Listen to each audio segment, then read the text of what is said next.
Hello there, everybody. This is just before Easter 2017, just to give you a bit of a time scale. I'm Gordon Stone, one of the mentors and presenters of the Agri-Business Development Program, and we'll talk in a little bit about our Beef Business Mentoring Program. Joined today by Mark McNamee, co-presenter and also a specialist in the sales and marketing game. G'day, Mark. How's things? Yeah, good, Gordon. How are you? Yeah, great. Thanks, Mark.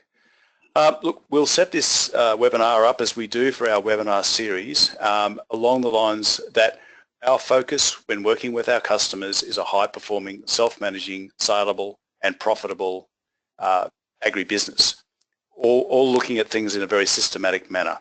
And so what we always focus on is the notion of how can we stand out in the crowd, out of the crowd, or above the crowd, we'll call it. And what this signifies is that we need to be able to think about ourselves, our business, our people, our products, and a range of other things as being something unique or special. So that's what our focus will be today. And so our program partners in this whole process, particularly around the Beef Business Mentoring Program, is the Meat and Livestock Australia Donor Company, AgForce in Queensland, Department of Agriculture and Fisheries in Queensland, and also the national accounting firm Crowe Horwath. And so this is associated with our Beef Business Mentoring Program. The other activity that we always undertake is our 12 pillars of business best practice. And so many of you will have heard of this before. And for those people who are newly joining our webinar program, either by phone or by computer, just a reminder that there will always be a link sent back out from this webinar to you all. And in addition to that, there will also be I guess a bit of feedback at the end, which gives us a sense of whether we're meeting people's needs. So we'd encourage you to stay on board to do all that. So we set the context always around our 12 pillars of business best practice. So this differentiates us from the production side of things. This particular webinar, as you will have gathered by now, is about the marketplace. It will be about how we create a customer-centric approach, how we differentiate ourselves in the marketplace, how we create some kind of a value proposition for our customers so that they see there's something special with us. And there will also be some disciplines that we bring to this notion of being a unique business operation. So these 12 pillars are quite critical in thinking about that unique positioning in the marketplace. It's critical to have a picture, a vision of where we're taking the business. It's important to think as the owner and manager of a high-performing business, and that requires a particular mindset, which is where the professional development that we're involved in today comes in. Money, people, systems, always thinking about risk, business risk, as well as production risk, always thinking about legalities, about succession, and we prefer to call this business growth or transition because we're setting the business up for growth in a particular way that we can hand on, sell or whatever. How can we leverage to grow our business? And today, very specifically associated with our customers, is sales and marketing and communication.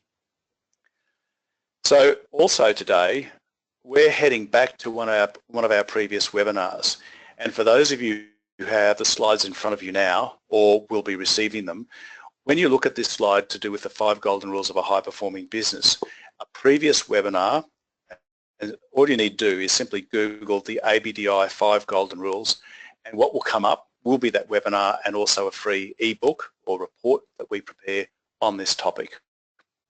So effectively our 5 golden rules are being clear about where we're taking the business, taking the time out to work on rather than in the business. So that's the professional development approach, and to be open to possibilities.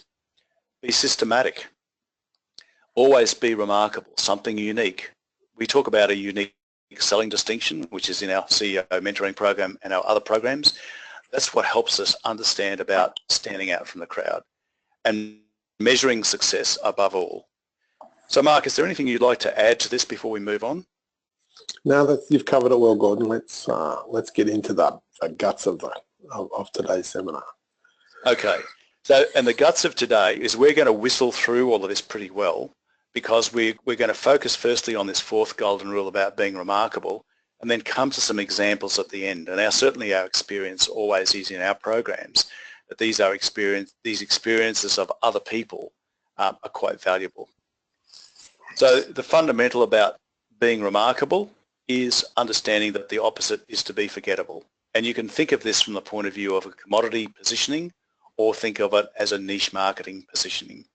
And our view always is niche marketing positioning is quite critical in the mix, and it may be that a commodity approach and a niche position is packaged together as you develop and grow your business over time, and that mix might change.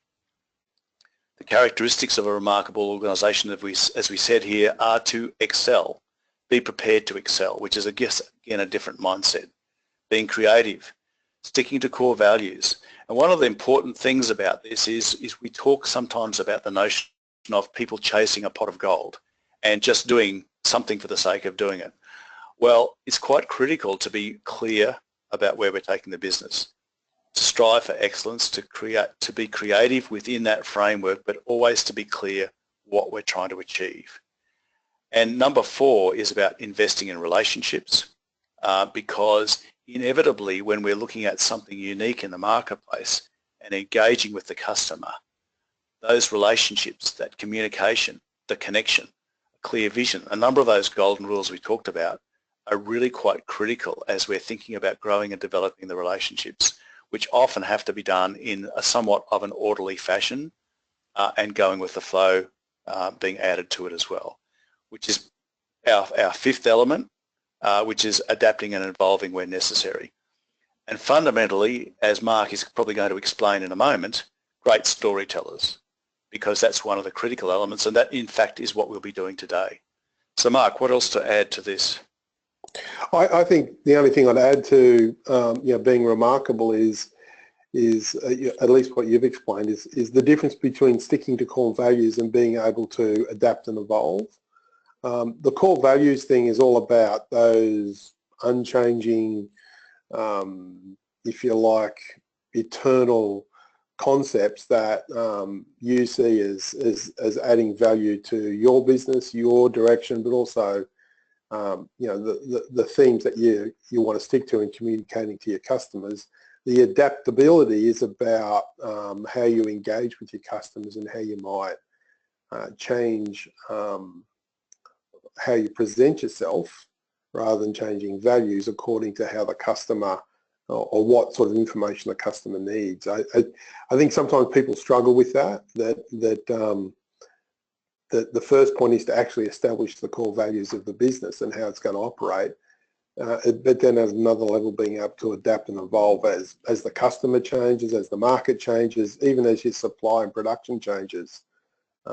Being able to have that adaptability is pretty important in creating a remarkable, or let's say something that's not forgettable when you talk about customers and market engagement. Let's just touch on these core values for a moment, Mark, because I know in our programs that does trip people up. So from our perspective, core values are things like being clear on what we will do and what we won't do, what marketplace we'll be looking at, how we will engage with our customer, the sort of quality parameters and so on that we've got in our business, the way we work with our staff members or other people in the family, things that we will do and we won't do. Is that the sort of thing that people need to think about around the core values? Yeah, certainly. In terms of, today we're talking about sales and marketing, and so we're actually going to walk into, later in today's webinar, we're going to walk into some of those disciplines that make sure that we stick to our core values in terms of market, but certainly in terms of HR and integrity and all those other things that you mentioned, they certainly apply. But those same principles, those same disciplines, if you like, should apply to how you go to market as well.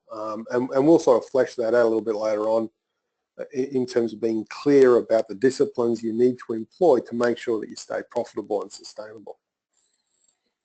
Okay, thanks, Mark. Well, look, let's move on.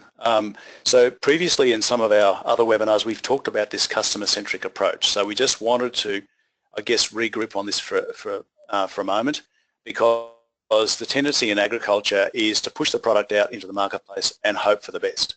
The alternative approach to this is to say, let me think about my product for a minute, work out what I'm good at, think about what I'm unique at, think about the particular niche that I could craft for myself, go out into the marketplace and talk to those people that we currently do business with, and then see where that leads us in terms of engaging with other people who could be interested in the sort of things that we're capable of producing. And then I guess be clear about that change point, which is where we get to the position of saying, now I'm clear on what my customer wants. Can I actually adjust what I'm doing to meet their needs?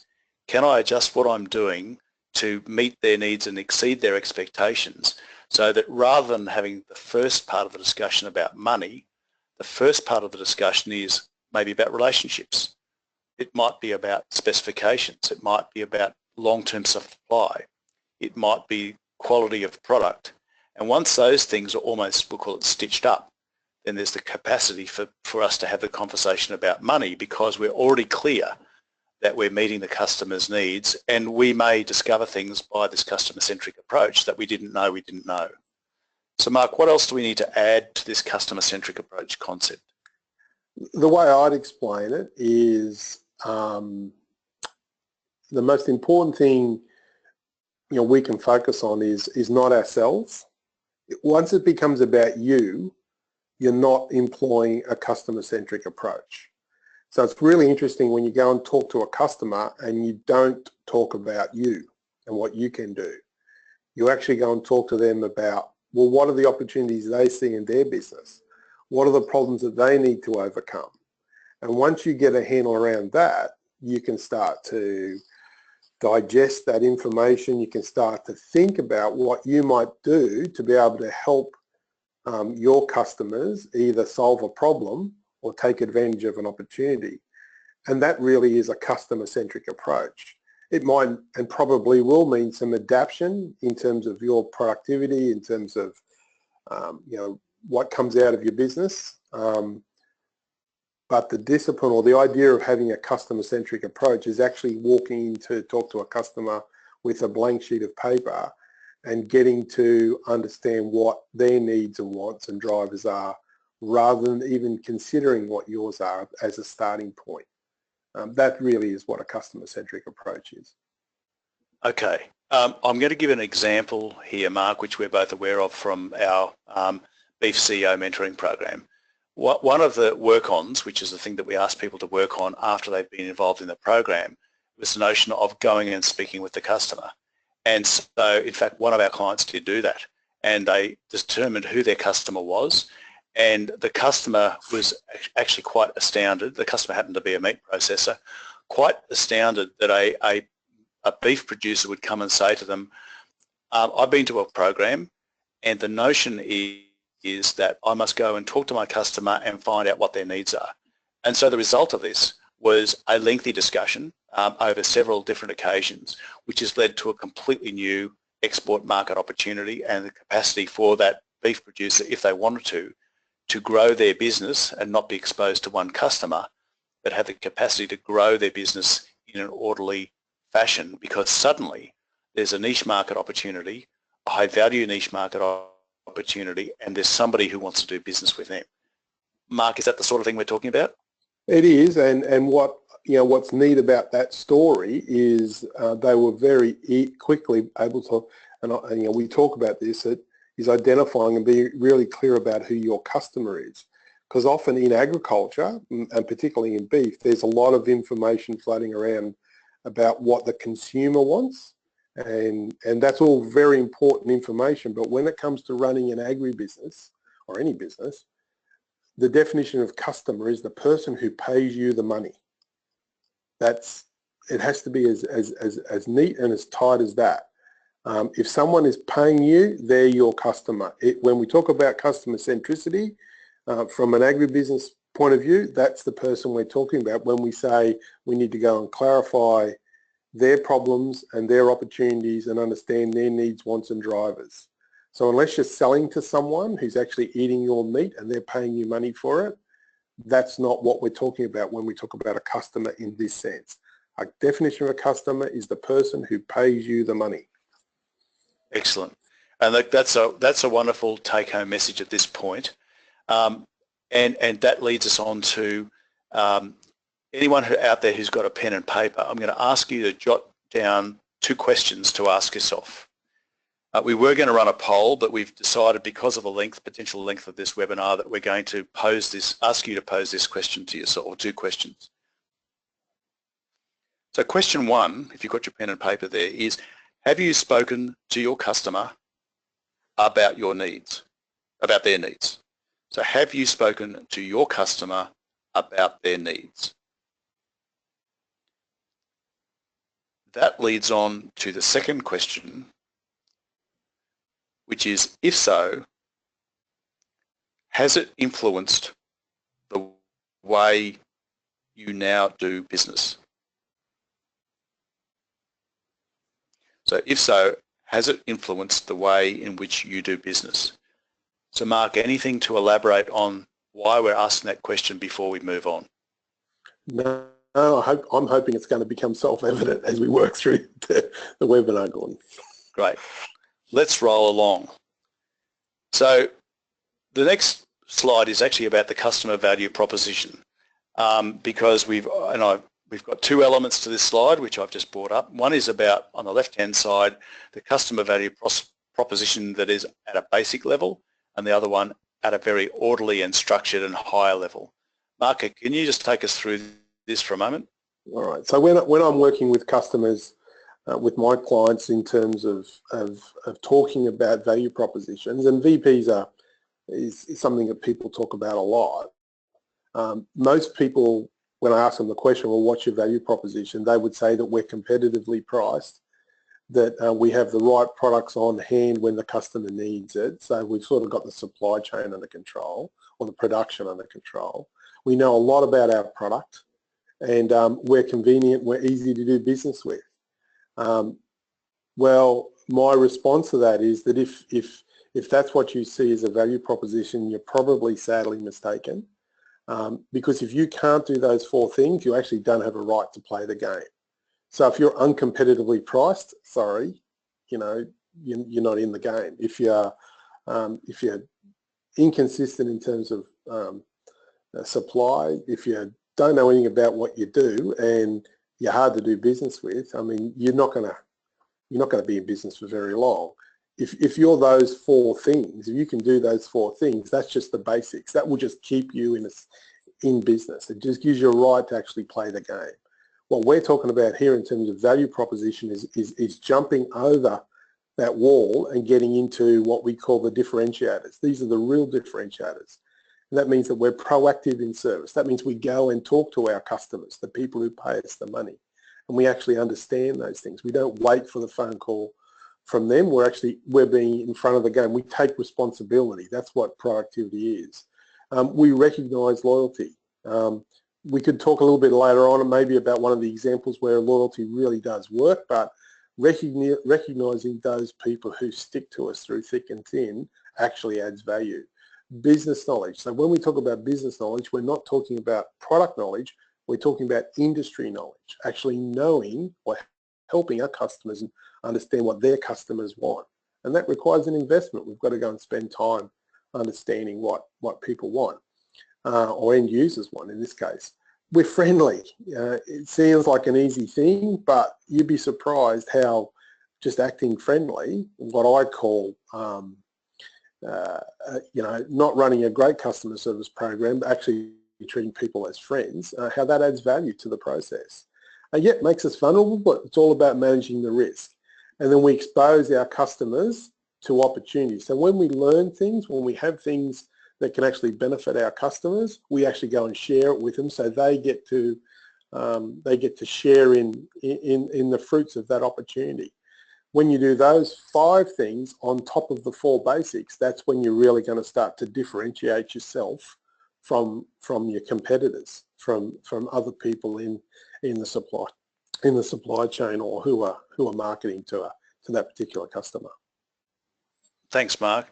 I'm conscious of time, so I would like to move on. There's just one particular observation I'd like to add to that you've made, Mark, and that is recognition of loyalty. So there's a principle of reciprocity comes in there, which is if we have an expectation that our customers will be loyal to us, then we also need to be loyal to our customers. One of the examples that we will use at the end is what happens in Asia. And they place great store, as do people in the domestic market, on that long-term loyalty, long-term relationships.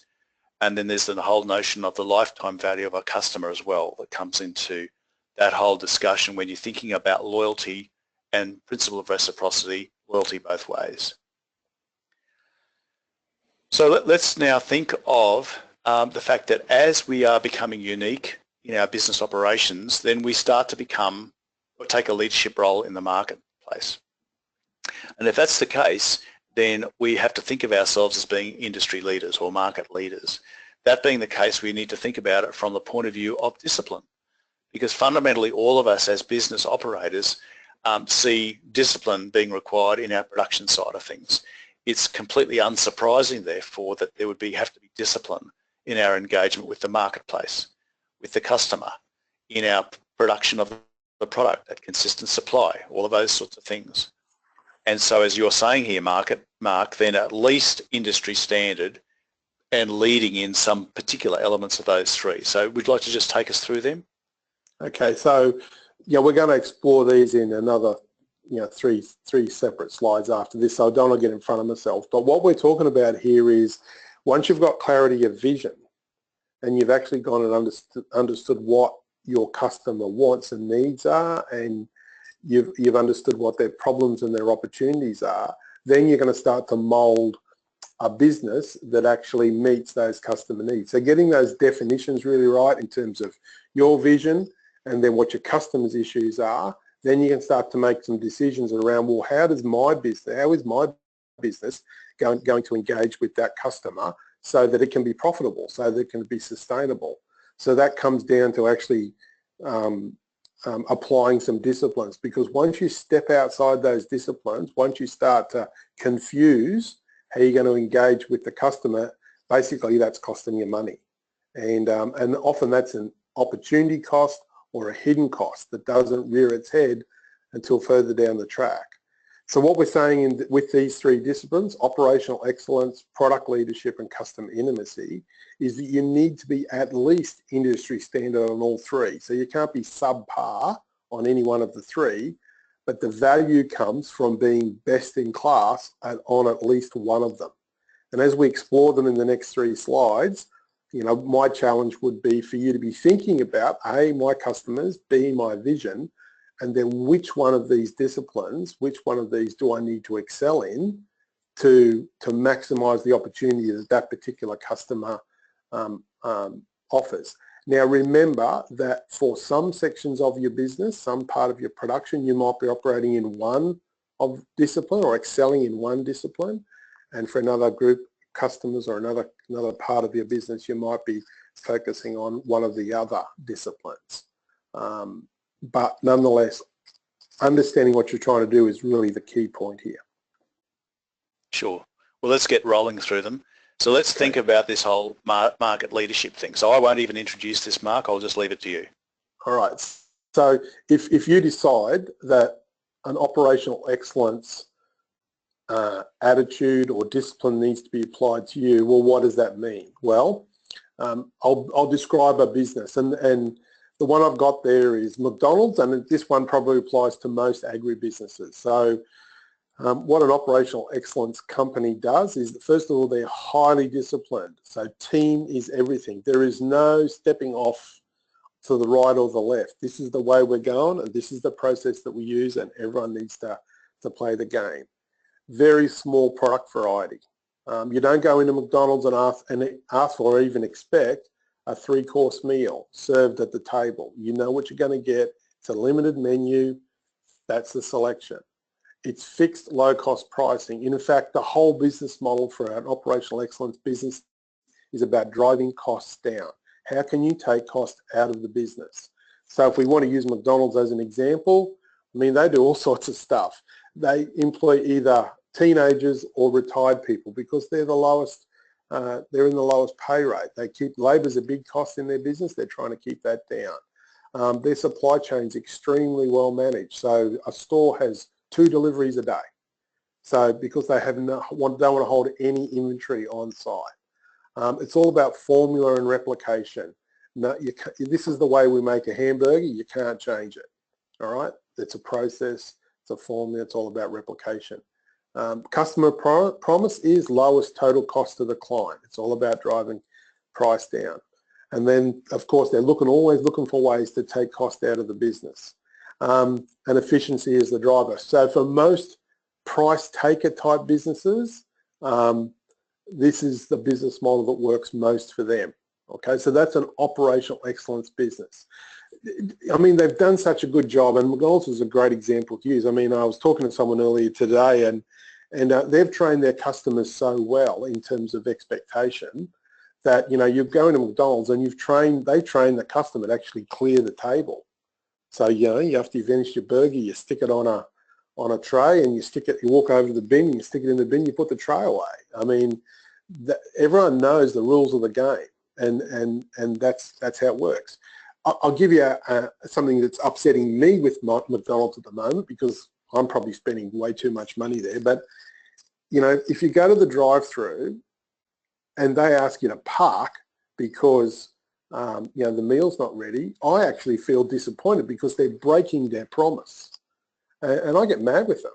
And in fact, you know, it's probably affected, you know, the way how often I take my kids to McDonald's now, because I don't want to run the risk of having that promise broken, that operational excellence expectation broken. So that's the discipline of operational excellence. It's all about lowering cost. You don't necessarily lower price, but you lower cost because you're trying to make a profit. It's all about focusing on the operation. That's what an operational excellence business does. So and Mark, yeah, well, I guess just one observation to get your take on it. Fundamentally, this is the old agricultural paradigm. That's right, absolutely, and we've done it really well. Let's be really clear about it. This has been the reason we've been so successful in Australia is because we've done this better than anyone.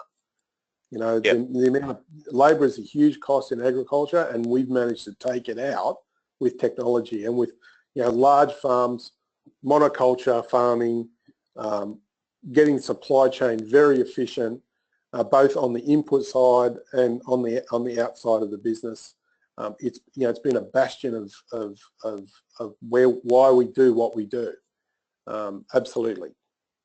And when it comes to our pillar about vision, there's no reason why people who are suited to this model wouldn't continue doing it if it works well for them, or unless they see a need to change. So yeah, this absolutely. Is about fine-tuning that model. That's right. And you might find that for 80% of your business in agriculture, this is the model that you run. Okay? But you might consider that for 5, 10 or 15% or 20% of your business, one of the other things applies, one of the other disciplines applies. Okay, so let's just work on the assumption that maybe in 15 or 20% of the business there is an opportunity to do something different. So now we're onto the slide that talks about product leader companies. So let's just get you to take us through that as well, Mark, and think about how it will apply to the agricultural setting again. All right, so these guys focus on the product. So how can we have the best product, the product that meets our customers' needs? This is almost the opposite to operational excellence. This is about actually putting the price up. This is about the newest, the latest, the greatest, the fastest, the smallest, the lightest, the coolest, the cheapest, you know, whatever it is. But it's a very targeted, orientated approach. So you identify a niche market, you identify someone who's looking for this high value product, and you adapt to their needs, and you've got to be quick on your feet when you're a product leader. The example I use is Sony. It's an interesting example because, you know, let's just take cameras, and you know, there's a whole story about how cameras evolved in the last 10 years, but with Sony, every year they bring out the latest model. And the day they bring out the latest model, the old model gets taken off the shelf. Now, that is a huge waste for Sony, but they've actually built that into and managed their supply chain around the release of that next product. And, you know, it's an interesting thing to watch because what they're trying to do is stay ahead of the game. Their promise to the customer is that we have the best, we have the latest. So they're making an investment in the product. So whereas the previous business model was all about making huge investments in taking cost out of the business, this model is about actually making the investment in the product that we're producing, knowing that there's a customer out there who's going to want to buy it when we put it on the shelf. So these guys are not driven by procedure. They're driven by innovation and individual brilliance. You'll find that when you're operating in under this discipline, you need a lot of free thinkers, people who think outside the box. There's no free structure. So it's not a case of same crop every year when you're running in this discipline. It's actually adapting what you do and being prepared to do that. Yeah, that's right. And that's difficult in agriculture because our production cycles, perhaps unless you're in horticulture, but our production cycles are so long. But still, the discipline or the innovation might not be in the product itself. It might be in the packaging. It might be in how you get it to market. There could be a bunch of other things that you could be doing that would be continually separating yourself from the competition, that making you look different. And the last point's really important. They are excellent marketers. They know how to tell a story and they educate the customer around that. So there's actually, again, not wanting to use a non-agricultural example all the time, but you know, every time there's a new model phone, there's an expectation created about it. If we took meat, I mean, we only have to think about what Angus has done over the last 5 years in terms of creating and educating customers about quality. That's what a product leader business does. Absolutely. Right, let's move along. So customer intimate companies being the third one. So just take us through that one again, Mark. So now we're shifting from, firstly we were focused on process and production and taking cost out of the business. Then we're talking about product, so how we get innovative with the product. Customer intimate companies take a different view. It's all about the relationship with their customers. So this works on the theory that blood's thicker than water, and that's really what we're focusing on when we talk about customer relationships. It's offering a total business solution. It's actually taking all the pain points out of your customer's life or exposing them to opportunity. So this is about providing the resources for your customer that they don't have and they'll never have. It's about being unique in terms of being able to customize your solution to meet their needs and making sure the customer's prepared to pay for it, of course. So it's actually taking on the responsibility of your customer achieving the results that they want to achieve. Very interesting way of thinking about it. The best example that I've seen is Star Trek Express, and you know they have been, not so much now because that business has evolved, but they went hard at the small appliance business, because small appliances typically hard to shift in terms of delivery and just transportation. So they actually embedded their staff into Breville and Sunbeam and all those businesses. People would be walking in warehouses with Sunbeam shirts on, but they're actually Star Trek Express people because they were offering the total solution for their logistics needs.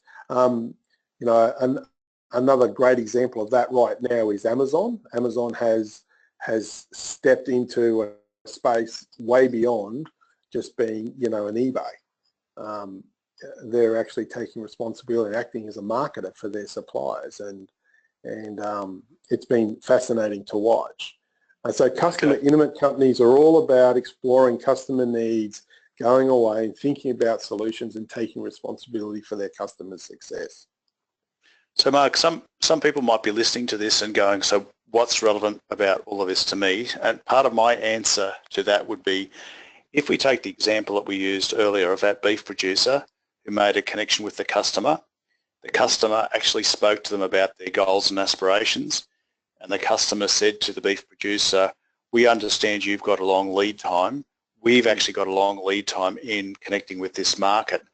If you get on the journey with us early in the piece, we'll start to talk to you about not necessarily top of the market prices, but high-end prices, because we're negotiating high-end prices as well. And this is a 2 or a 3 or a 5-year plan that we want to implement together. Yeah, that's right. And they're prepared to ride the ups and the downs because they know the relationship's more important than, you know, the individual, you know, battles. It's about winning the war, not winning the battles. And absolutely. And so we're back to loyalty and long-term joint relationships. That's right. It requires an investment, though. You know, investing in relationships is difficult to do because we do get challenged by the short-term problems. Okay, let's just move along because time is marching on. We're now almost 40 minutes into the webinar.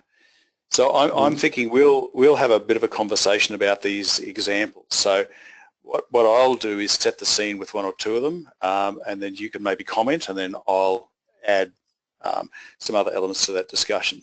So we're deliberately, I guess, spreading our risk here by talking about a couple of beef examples, one specific horticultural example and a dairy example. So Mark, if I just start and paint the picture about the horticulture example, and you can comment.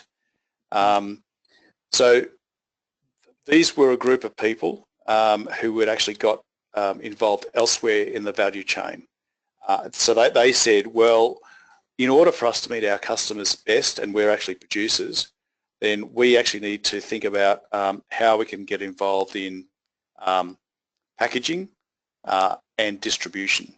And then it was about engaging with a customer in an Asian country, and also in this particular case, which is a real example, engaging also in the domestic marketplace.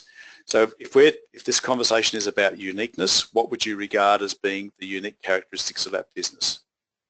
Well, where this ended up was that this ended up being a customer intimate relationship. Yes, there was some stuff we had to do around packaging. Yes, there was some stuff we had to do around supply chain and price. However, the key sentence in this relationship was when I'm sitting in Singapore talking to the importers over there, and they said to me, the problem we've got with Australian suppliers is that you're fair weather friends. And I said, what do you mean by that? They said, well, when the price is high in Australia, you want to sell in Australia. When the price is low in Australia, you want to look for other markets. We're looking for consistency of supply. And I said, yeah, well, you know, our client wants to make the most money. And they said, well, why doesn't he just tell us when the price goes up in Australia, and we'll make up the difference for that period of time? That is a custom intimate relationship when you've got that level of trust. But who would think to even ask the customer that question? And that's a customer intimate. That relationship is a customer intimacy type relationship, because there's a lot of trust and a lot of what we call lifetime value of the client sitting in that relationship. That's not for all their production, but for that part of their production, they could make that work. And I guess what we came to understand out of that process was that particular customer had a 20-year plan. Yep. And for them to implement their 20-year plan, which is to grow their business markedly, they could only do that when they were engaged with the right suppliers, and they were prepared to take the relationship several steps further in order to secure that long-term relationship, which was built around profitability for everybody. That's correct. Okay, let's move on to beef producer example number 1. So this is somewhat of a hypothetical, and it's built on a couple of real examples. So here we have a beef producer involved in succession. They've got another member of the family who, it turns out, is very skilled in nutrition, therefore recognises the value of a grass-fed beef product. We've got a previous generation who has actually got some long-term relationships with big suppliers in the hospitality sector. And so those two generations are getting together as they're evolving their succession, or what we would call a business growth and business transition process, because the two parties were looking to establish, I guess, definitely a 10-year plan and possibly longer to engage with the hospitality sector. And so their scenario was, how can we produce more high-quality pasture-fed beef? How can we assure ourselves that we will always get a high price by engaging with the hospitality sector? How can we deal with our second-grade cuts, because we actually may decide in 2 or 3 years, because this is actually part of our grand plan, that we may actually get involved in, say, a butcher shop, which will help us with the distribution of some of those second-grade cuts, and that's all stitched up right at the very beginning. So, Mark, what is, we'll call it, valuable in that scenario, and are there any missing links that you can think of?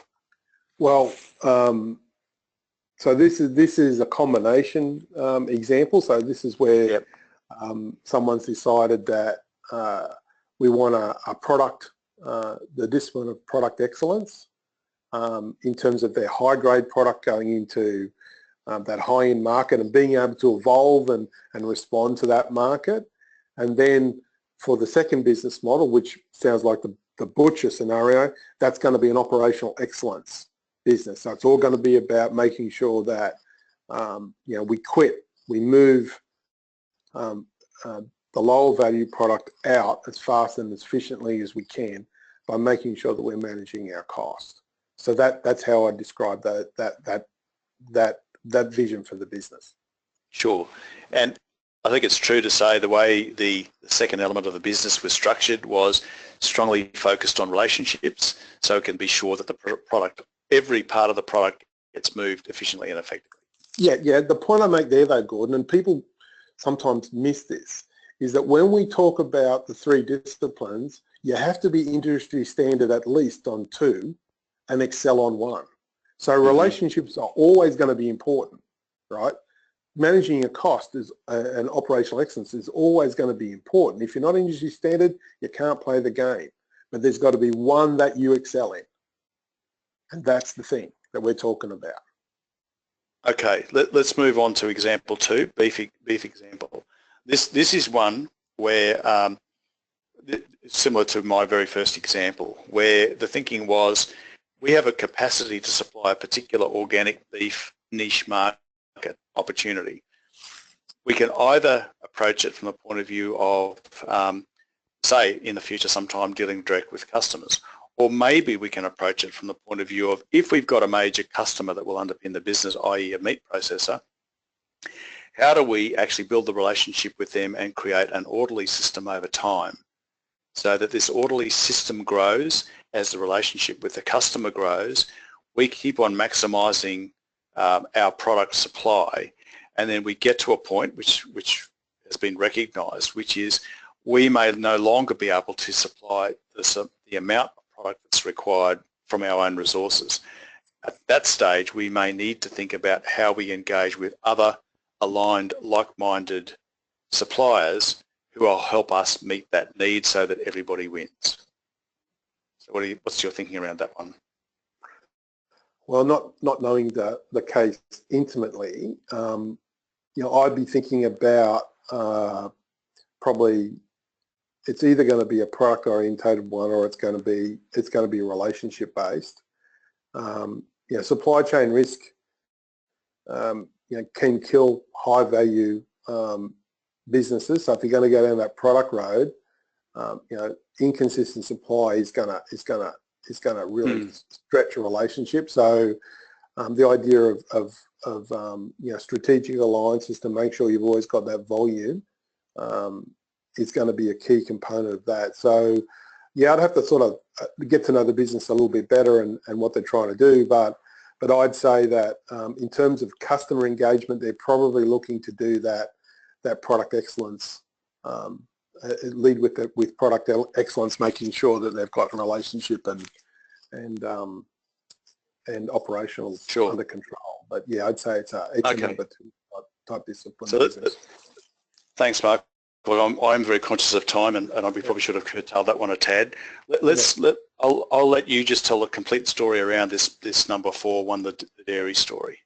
Yeah, so this is, okay, we've got one section of our business that's just, straight out milk production. It's a very big business, but they're looking for an opportunity that they can harvest some extra value, identified export opportunity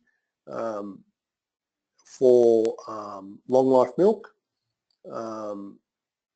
However, no internal capacity to actually run the processing and packaging.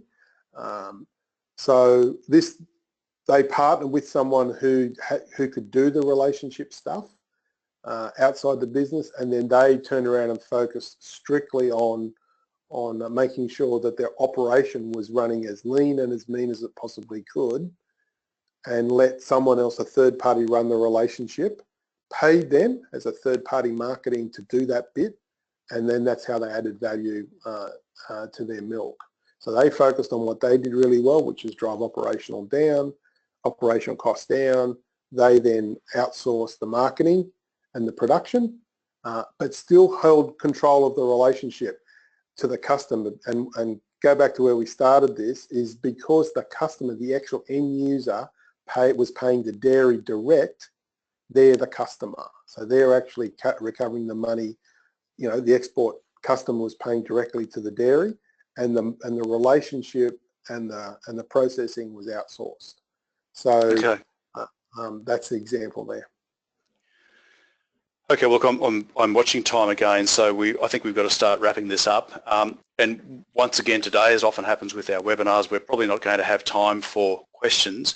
But what I would encourage anyone to do who does have a question is to put it into the question slot there, and we'll deal with it, I think, out of session by, depending on the circumstances, either responding directly to the person who's asked the question or responding to the group at large.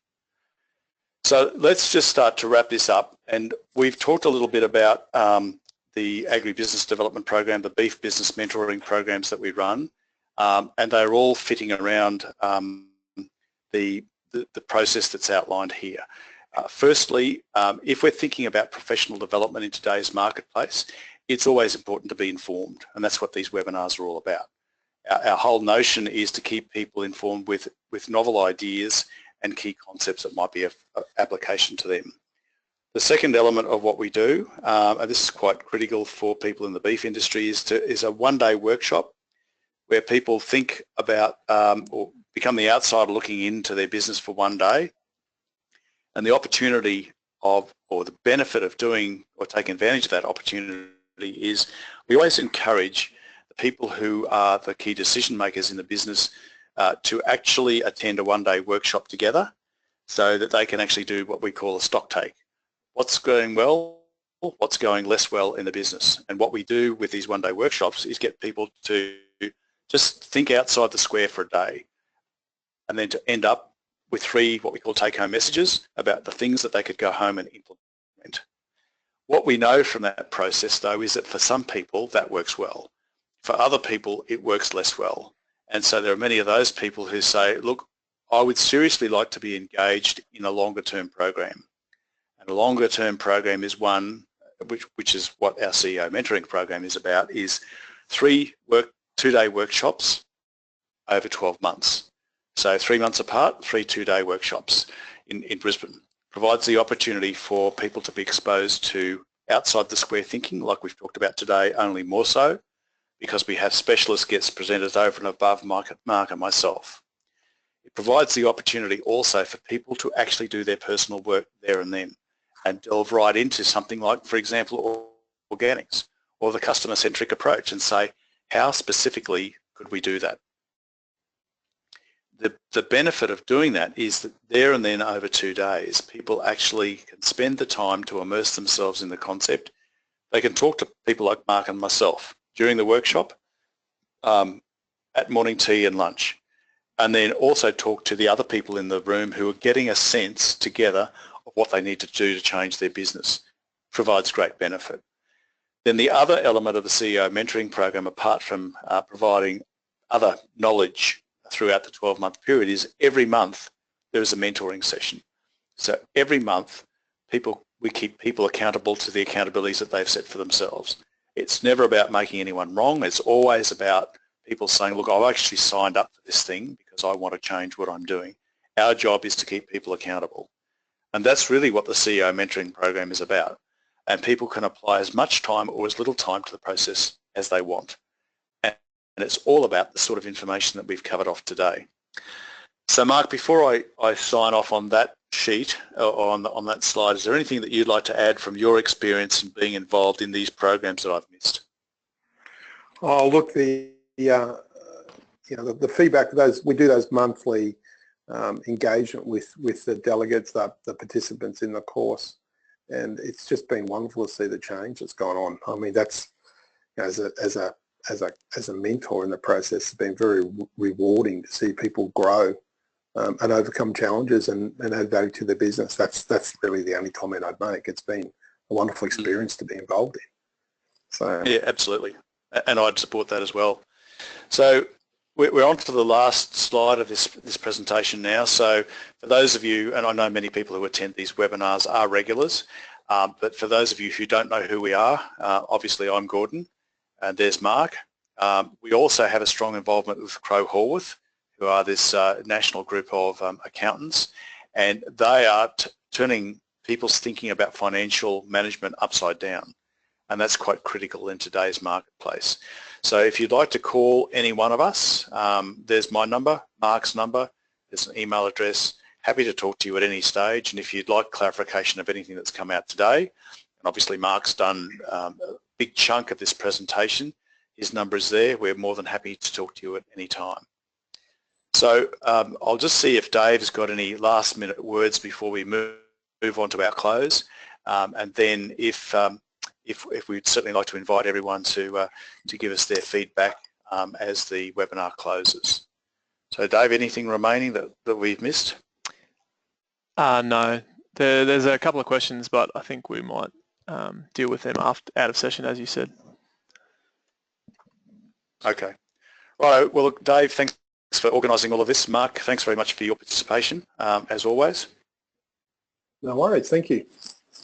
And for anyone who's listening in who wants to have a chat to us, be aware that we've got another CEO mentoring program commencing quite shortly, less than a month from now. So we'd be more than happy to see anyone who'd like to come along, give us a call or to find out more about it. So thanks to all for joining, and we look forward to speaking to you again soon. Bye for now.